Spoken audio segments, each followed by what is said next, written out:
स्वागत है जी ब्रेक तो बाद देश प्रदेश लाइव प्रोग्राम ਦੇ ਵਿੱਚ ਮੇਰੇ ਨਾਲ ਮੌਜੂਦ ਨੇ ਵੈਸਟਰਨ ਓਵਰਸੀਜ਼ ਤੋਂ ਪ੍ਰਦੀਪ ਜੀ। ब्रेक तो पहला ਤੁਹਾਡੇ ਨਾਲ ਸਾਂਝੀ ਕੀਤੀ ਹੈ ਵੀ ਜਿਹੜੇ ਸੈਮੀਨਾਰਸ ਦੀ ਡੇਟਸ ਨੇ 18 20 22 25 ਤੇ 27 ਜਿਹਦੇ ਵਿੱਚ ਤੁਸੀਂ ਫ੍ਰੀ ਆਫ ਕਾਸਟ ਐਂਟਰੀ ਲੈ ਕੇ ਸੈਮੀਨਾਰ ਦਾ ਹਿੱਸਾ ਬਣ ਸਕਦੇ ਹੋ, ਜੋ ਕਿ 20 ਤਰੀਕ ਤਾਂ ਫਗਵਾੜਾ, 18 ਤਰੀਕ ਨਵਾਂ ਸ਼ਹਿਰ ਰਹੇਗਾ, 20 ਤਰੀਕ ਫਗਵਾੜਾ, 22 ਕਪੂਰਥਲਾ, 25 ਮੋਗਾ, 27 ਹੁਸ਼ਿਆਰਪੁਰ। ਇਹਦੇ ਨਾਲ ਇੱਕ ਬ੍ਰੇਕ ਤੋਂ ਪਹਿਲੇ ਤੁਹਾਨੂੰ ਇਨਫੋਰਮੇਸ਼ਨ ਸਾਂਝੀ ਕੀਤੀ ਸੀ ਅਸੀਂ, ਮੈਂ ਉਹਦੇ ਬਾਰੇ ਪ੍ਰਦੀਪ ਜੀ ਤੋਂ ਸਵਾਲ ਕਰਨਾ ਚਾਹੁੰਦਾ ਕਿਉਂਕਿ ਆਇਲਟਸ ਨੂੰ ਲੈ ਕੇ ਬਹੁਤ ਵੱਡੀ ਪ੍ਰੋਬਲਮਸ ਆ ਰਹੀਆਂ, ਬੱਚੇ ਨੂੰ ਕਾਫੀ ਡਾਊਟਸ ਨੇ ਕਲਾਸਿਸ ਨੂੰ ਲੈ ਕੇ, ਕਿਵੇਂ ਉਸ एग्जाम ਨੂੰ ਪ੍ਰੋਪਰਲੀ ਕਲੀਅਰ ਕੀਤਾ ਜਾ ਸਕਦਾ ਕਿਉਂਕਿ ਇੱਕ ਦੋ ਵਾਰੀ ਵੀ ਕਈ ਕਲੀਅਰ ਕਰ ਚੁੱਕੇ ਆ, ਬੈਂਡਸ ਨਹੀਂ ਆ ਰਹੇ, ਕਮਿਊਨੀਕੇਸ਼ਨ ਲੈਵਲ ਠੀਕ ਹੈ। ਸੋ ਚੀਜ਼ਾਂ ਨੂੰ ਲੈ ਕੇ ਖਾਸ ਇੱਕ ਜਿਹੜੀ ਆਫ ਦੀ ਰਿਕਾਰਡ ਗੱਲ ਚੱਲ ਰਹੀ ਸੀ ਵੀ IELTS exam breakthrough session ਇਹ ਇੱਕ ਖਾਸ ਅਰੇਂਜ ਕੀਤਾ ਜਾ ਰਿਹਾ ਹੈ 18 ਅਗਸਤ 2 ਤੋਂ 4 ਚੰਡੀਗੜ੍ਹ ਆਫਿਸ ਜਿਹੜਾ ਵੈਸਟਰਨ ਓਵਰਸੀਜ਼ ਦਾ, ਉੱਥੇ ਐਕਚੁਅਲ ਕੀ ਹੈ, ਬੱਚੇ ਨੂੰ ਕੀ ਉਹਦਾ ਫਾਇਦਾ ਹੋਏਗਾ ਉਹ ਜਾਣਦੇ ਆ ਪ੍ਰਦੀਪ जी तो। ਕੀ कहना प्रदीप जी, खास एक ਕਰਨ ਦਾ मकसद की है? देखिए, जो हम ये आइल्स एग्जाम ब्रेक थ्रू सेशन कर रहे हैं, ये हर उन स्टूडेंट्स के लिए जो आइल्स करना चाहते हैं, चाहे वो फ्रेशर है या वो आइल्स कहीं से कर रहा है या वो करने की सोच रहा है या वो स्टूडेंट जो बार बार कर रहा है लेकिन फेल हो रहा है या मतलब अपना जो टारगेट है वो अचीव नहीं कर पा रहा है, वो सब स्टूडेंट्स के लिए ये 2 घंटे की एक क्लास बच्चे का करियर चेंज कर सकती है पूरा। जो डिजायर्ड स्कोर वो चाहते हैं वो मिल सकता है। इसके पीछे रीजन ये है कि हमारी आईडीपी और ब्रिटिश की ट्रेन फैकल्टीज वहाँ पे होंगी जो इस 2 आवर्स के अंदर रीडिंग, राइटिंग और स्पीकिंग की वो सारी स्ट्रेटजी देंगी जो जरूरी है। इसके अलावा मैं ये भी अनाउंस करना चाहूँगा कि हमारे पास जो वेस्टर्न ओवरसीज का जो ऑफिस है सेक्टर 17 सी चंडीगढ़, उसमें हमारे पास फॉरेनर फैकल्टी भी है जो बच्चों को आइल्स कराती है।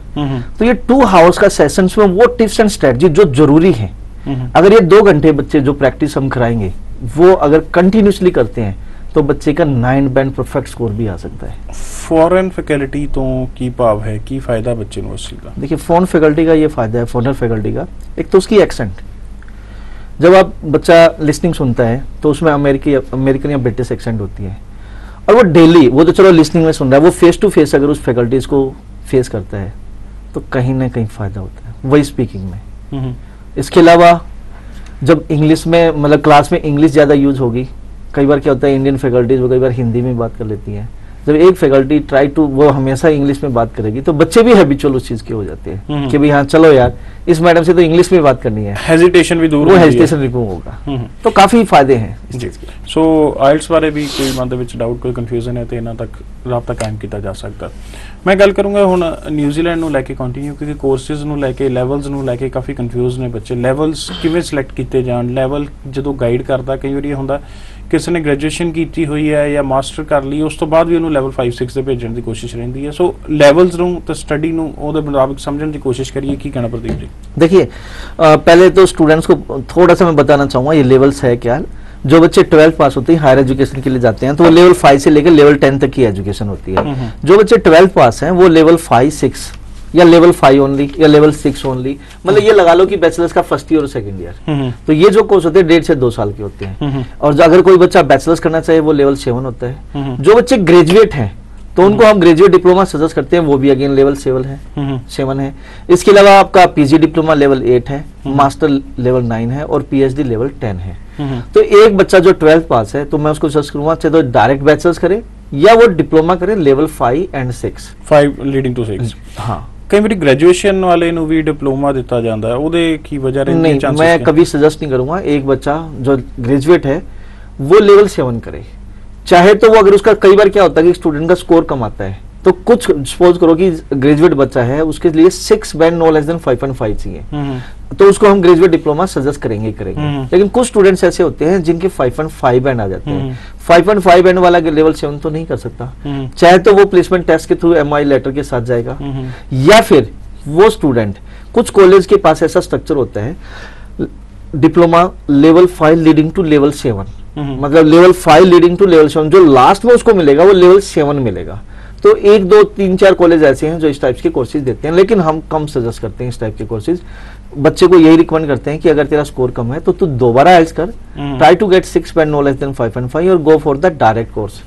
स्पाउस ਨੂੰ ਲੈ ਕੇ न्यूजीलैंड काफी क्वेरीज ने, बच्चे स्पाउस ਨਾਲ विजिट करना चाहते हैं, लेकिन लेवल वाइज कुछ होता भी है लेवल वाला बच्चा जा सकता है स्पाउस ਨਾਲ? देखिए, जो स्पाउस है वो लेवल 8 और 9 में पीजी और मास्टर्स ओनली, अगर इससे नीचे अगर वो अप्लाई करता है तो स्पाउस वीजा एलिजिबल नहीं है।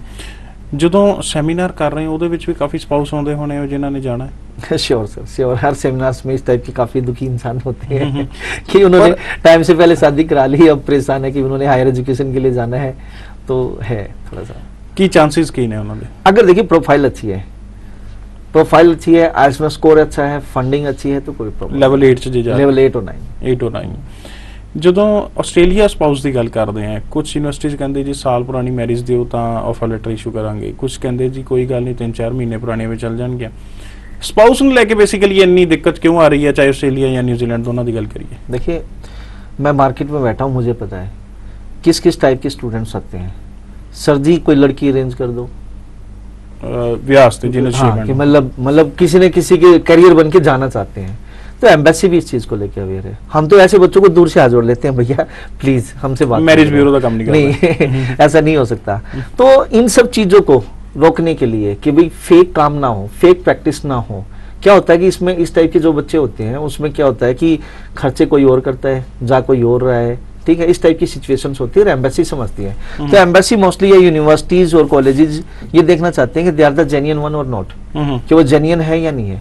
वो चीजें देख के ही इसलिए होते हैं कि भाई 1 साल पुरानी या 6 मंथ ओल्ड मैरिज होती है, वेल एंड गुड है, लेकिन न्यूजीलैंड में ऐसी प्रॉब्लम्स नहीं है जी। सो ਆਸਟ੍ਰੇਲੀਆ ਨੂੰ ਲੈ ਕੇ ਮਨ ਦੇ ਵਿੱਚ ਕੋਈ ਡਾਊਟ, ਕੋਈ ਕਨਫਿਊਜ਼ਨ ਹੈ ਤਾਂ ਇਹਨਾਂ ਦੇ ਸੈਮੀਨਾਰਸ ਹੋ ਰਹੇ ਨੇ 18, 20, 22, ਜਿਹੜਾ ਕਿ 18 ਨਵਾਂ ਸ਼ਹਿਰ, 20 ਫਗਵਾੜਾ, 22 ਕਪੂਰਥਲਾ, 25 ਮੋਗਾ, 27 ਹੁਸ਼ਿਆਰਪੁਰ, ਇਹਦੇ ਵਿੱਚ ਵਿਜ਼ਿਟ ਕਰ ਸਕਦੇ ਹੋ, ਫ੍ਰੀ ਆਫ ਕਾਸਟ ਹੈ। ਇੱਕ ਖਾਸ ਕਰ ਜਦੋਂ स्टूडेंट आ रहा है पेरेंट्स नाल आ रहा है या हले भी जेड़ा student independent colour? Mostly students अपने पेरेंट्स के साथ है, मतलब स्टूडेंट्स के पेरेंट्स को डिसीजन लेने का पूरा मौका मिलता है। हर फेयर में मैं खुद होता हूँ, तो मैं हर स्टूडेंट्स के पेरेंट्स से मिलता हूँ और ऑन स्पॉट एडमिशन हो रहे हैं। मतलब हमने मार्केट में रिवॉल्यूशन ला दी है, मतलब पंजाब के हर शहर में हम पहुंच के स्टूडेंट और स्टूडेंट्स के पेरेंट्स से मिल रहे हैं जो हमारे चंडीगढ़ ऑफिस नहीं आ पा रहे हैं। तो रियली मतलब हमारे लिए एक बेस्ट एक्सपीरियंस है और काफ़ी स्टूडेंट्स को हम इनरोल करके ऑन स्पॉट असेसमेंट करके उन्हें कोई ना कोई स्कॉलरशिप भी दे चुके हैं। ਹੁਣ ਗੱਲ ਕਰੀਏ ਜੀ ਜਿਹੜੇ ਬੱਚੇ USA ਜਾਣਾ ਚਾਹੁੰਦੇ ਨੇ, I-20 ਨੂੰ ਲੈ ਕੇ ਗੱਲ ਕਰੀਏ ਜਾਂ ਐਡਮਿਸ਼ਨਸ ਨੂੰ ਲੈ ਕੇ ਗੱਲ ਕਰੀਏ, ਰਿਪਿਊਟਡ ਕਾਲਜਸ ਯੂਨੀਵਰਸਿਟੀਜ਼ ਨੂੰ ਲੈ ਕੇ ਗੱਲ ਕਰੀਏ, ਕੀ ਚੀਜ਼ ਜ਼ਰੂਰੀ ਹੈ ਬੱਚੇ ਲਈ जिन्हें USA पढ़न जाना है, की कहना है? देखिए सबसे बड़ी बात US एम्बेसी इंटरव्यू बेस्ड है। वीज़ा ऑफिसर इंटरव्यू लेता है और उसमें असेस करता है, 5 से 10 मिनट का मैक्सिमम इंटरव्यू चलता है, उसके बिहाफ पे ही वीज़ा लगता है। सेकेंडली मैं रिकमेंड हमेशा यही करूँगा कि कॉलेज अच्छा हो, क्योंकि मोर देन 4000 यूनिवर्सिटीज और कॉलेजेस हैं, सबका अलग अलग एंट्री क्राइटेरिया है। तो I-20 कम से कम मैं सजेस्ट करता हूँ बच्चों को कम से कम 2 या 3 कॉलेजेस से मंगाएं, ताकि वीज़ा ऑफिसर कल आपसे क्वेश्चन करता है कि भाई आपके पास किन किन कॉलेज और यूनिवर्सिटी से I-20 है। अगर स्टूडेंट्स ने 2-3 से मंगा रखी है और वीज़ा ऑफिसर पूछ लेता है तो वो एक पॉजिटिव प्रोफाइल माना जाता है। पर ਇਹਦੇ ਚ हर एक्सपर्ट ਦੀ ਰਾਏ ਅਲੱਗ-ਅਲੱਗ ਹੈ, ਕੋਈ ਕਹਿੰਦਾ ਕੀ ਕਰਨੀ ਹੈ 3 ਤੋਂ ਮੰਗਾ ਕੇ, ਕੋਈ ਕਹਿੰਦਾ ਨਹੀਂ 1 ਤੋਂ ਹੀ ਚੱਲ ਜਾਏਗੀ, ਚੰਗੇ ਕਾਲਜ ਤੋਂ ਮੰਗਵਾਈ ਹੈ। ਸੋ ਇਹ ਸਮਝ नहीं आ रहा एक्चुअल ਦੇ ਵਿੱਚ ਕੀ है। सर ये समझना इसलिए जरूरी है, वीज़ा ऑफिसर एक जेन्युइन स्टूडेंट्स को वीज़ा देने के लिए बैठे हैं। वो देखना चाहते हैं कि कहीं ऐसा तो नहीं कि बच्चा सिर्फ एक यूनिवर्सिटीज के पीछे लगा हुआ है, ठीक है, और जो उसको मिल गई वही हो गया, या किसी कंसल्टेंट एजेंट ने उसकी हेल्प की है।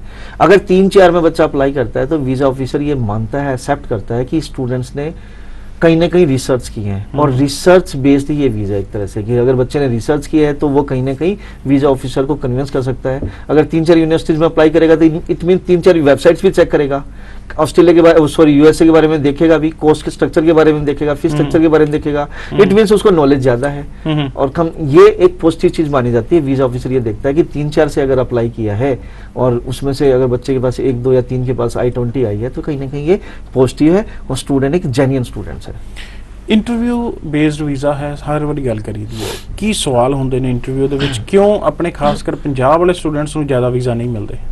ऐसा नहीं है कि वीज़ा नहीं मिलते, वीज़ा सिर्फ उस स्टूडेंट्स को मिलता है। ये पंजाब क्या, अगर आप गुजरात की बात कर लो या यूपी की बात कर लो, जो बच्चा इंग्लिश में बात ही नहीं कर सकता उसको वीज़ा कैसे मिलेगा? वीज़ा ऑफिसर सिर्फ ये देखना चाहता है। फिर अप्लाई क्यों होंदा, एजेंट अप्लाई क्यों करते हैं जब बच्चा इंग्लिश नहीं बोल सकता? इसका मैं बाद में जवाब दूंगा। वीज़ा ऑफिसर सिर्फ ये देखना चाहता है कि भाई स्टूडेंट्स की प्रोफाइल क्या है, स्टूडेंट्स ने रिसर्च किए हैं या नहीं किए हैं, स्टूडेंट अप टू मार्क है या नहीं है, स्टूडेंट्स का रिसर्च क्या है, स्टूडेंट्स का एम क्या है, और स्टूडेंट्स को सेम कोर्स इंडिया में अवेलेबल है तो देन US से क्या जक मारने जा रहे हैं। इन सब चीज़ों के अगर रीजंस वीज़ा ऑफिसर को देता है, सेटिस्फाई करता है, तो उसको वीज़ा मिलता है। अब आपकी पुरानी बात का क्वेश्चन का आंसर मैं दे रहा हूँ कि भाई क्यों अप्लाई करते हैं।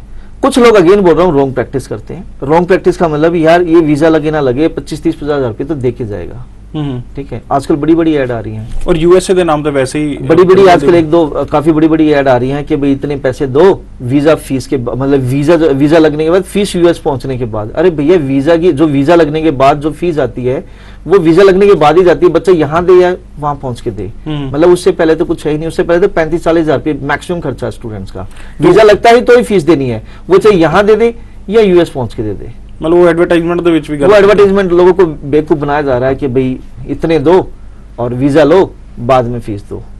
स्टूडेंट सोचता है कि पता नहीं यार क्या कौन सा भगवान आ गया जो वीजा दे रहा है। ਸੋ ਇਹ ਚੀਜ਼ਾਂ ਸਟੂਡੈਂਟ ਨੂੰ ਸਮਝਣੀਆਂ ਪੈਣਗੀਆਂ ਜੀ। ਕਨਫਿਊਜ਼ਨ ਕੋਈ ਆਸਟ੍ਰੇਲੀਆ, ਨਿਊਜ਼ੀਲੈਂਡ, ਯੂਐਸਏ ਜਾਂ ਕੈਨੇਡਾ ਨੂੰ ਲੈ ਕੇ ਹੈ, ਜੈਨ ਇਨਟੇਕ ਨੂੰ ਲੈ ਕੇ ਹੈ, ਤਾਂ ਇਹਨਾਂ ਦੇ ਸੈਮੀਨਾਰ ਦੇ ਵਿੱਚ ਵਿਜ਼ਿਟ ਕੀਤਾ ਜਾ ਸਕਦਾ ਜੀ। 18, 20, 22, 25 ਤੇ 27 ਤਰੀਕ ਨੂੰ ਜਿਹੜੇ ਸੈਮੀਨਾਰਸ ਨੇ, ਮੈਂ ਦੁਬਾਰਾ ਦੱਸ ਦਿੰਦਾ, 18 ਨਵਾਂ ਸ਼ਹਿਰ, 20 ਤਰੀਕ ਫਗਵਾੜਾ, 22 ਤਰੀਕ ਕਪੂਰਥਲਾ, 25 ਮੋਗਾ, 27 ਹੁਸ਼ਿਆਰਪੁਰ, ਇਹਨਾਂ ਵਿੱਚ ਵਿਜ਼ਿਟ ਕੀਤਾ ਜਾ ਸਕਦਾ।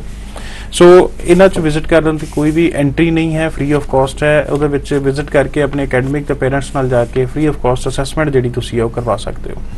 ਸੋ ਅੱਜ ਦੇ ਸ਼ੋਅ ਦਾ ਸਮਾਂ ਨਹੀਂ ਅਲਾਉ ਕਰ ਰਿਹਾ ਜੀ ਇਹਨੂੰ ਅੱਗੇ ਵਧਾਉਣ ਦਾ, ਬਟ ਜਾਂਦੇ ਜਾਂਦੇ ਤੁਹਾਨੂੰ ਸਟੂਡੈਂਟਸ ਨਾਲ ਜ਼ਰੂਰ ਮਿਲਾਵਾਂਗੇ ਜਿਹੜੇ ਵੈਸਟਰਨ ਓਵਰਸੀਜ਼ ਤੋਂ ਆਪਣੀ ਸਰਵਿਸਿਜ਼ ਲੈ ਚੁੱਕੇ ਨੇ। ਉਹਨਾਂ ਨਾਲ ਮਿਲੋ, ਉਹਨਾਂ ਦਾ ਐਕਸਪੀਰੀਅੰਸ ਤੇ ਉਹ ਕੀ ਕਹਿਣਾ ਚਾਹੁੰਦੇ ਨੇ ਤੁਹਾਨੂੰ ਉਹਨੂੰ ਸੁਣਦੇ ਆ, ਔਰ ਤੇ ਨਾਲ ਦੀ ਨਾਲ ਇਜਾਜ਼ਤ ਲੈਂਦੇ ਆ ਪ੍ਰਦੀਪ ਜੀ ਤੋਂ ਵੀ। ਪ੍ਰਦੀਪ ਜੀ ਅੱਜ ਦੇ ਸ਼ੋਅ ਦੇ ਆਉਣ ਲਈ ਬਹੁਤ ਬਹੁਤ ਧੰਨਵਾਦ। ਧੰਨਵਾਦ ਸਾਰੇ ਦਰਸ਼ਕਾਂ ਦਾ, बट वो स्टूडेंट्स का बहुत ज़्यादा जिन्होंने साडे नाल अपना एक्सपीरियंस शेयर किया, वो मिलते हैं उन्होंने स्टूडेंट्स को। Hello, my name is Manpreet Singh and I am from Ambala City. I have done my post graduation as in MBA from Lovely Professional University, and I have done my graduation as in Bachelor of Business Administration from MMIM. And I was planning to do the IELTS, and my friend advised me that you should join the Western Overseas, and I take this advice very seriously and I joined that particular Western Overseas. And after joining that, I got 6.5 bands in IELTS, and I would like to thank all the faculty of the Western Overseas as well as Mr. Pradeep Bal.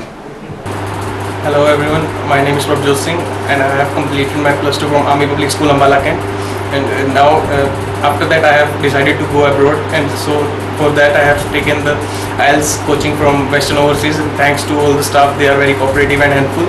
They help me a lot, and so I have now scored the 7.5 bands in my IELTS result, and it is very helpful for me to go to Canada, and I am very thankful to all the staff and to the sir. My name is Amit. I am from Mustabad district, Yamuna. I have done my senior secondary from Central Board of Secondary Education.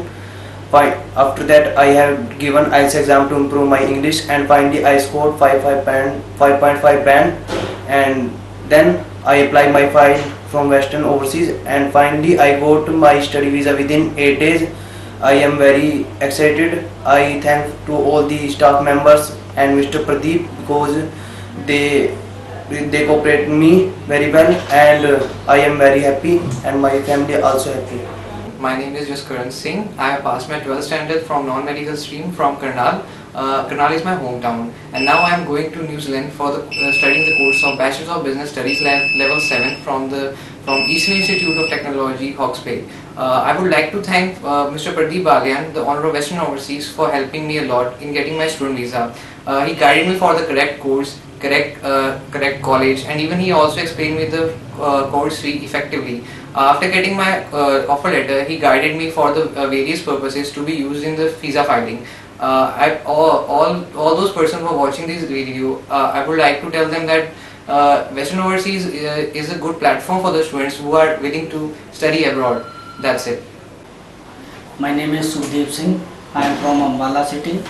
I have completed my senior secondary from S.A. Jain School, and after that I have done my computer diploma from the Kurukshetra, and afterwards I did a IELTS from the Western Overseas in Ambala City, and then I got a 5.5 bands in IELTS, and I applied for the Australia, and today I got a Australia visa within the 15 days. Especially thanks for Western Overseas and the staff and the director of Pradeep Balian, because with the help of the Western Overseas today I got a Australia visa. Especially thanks for all.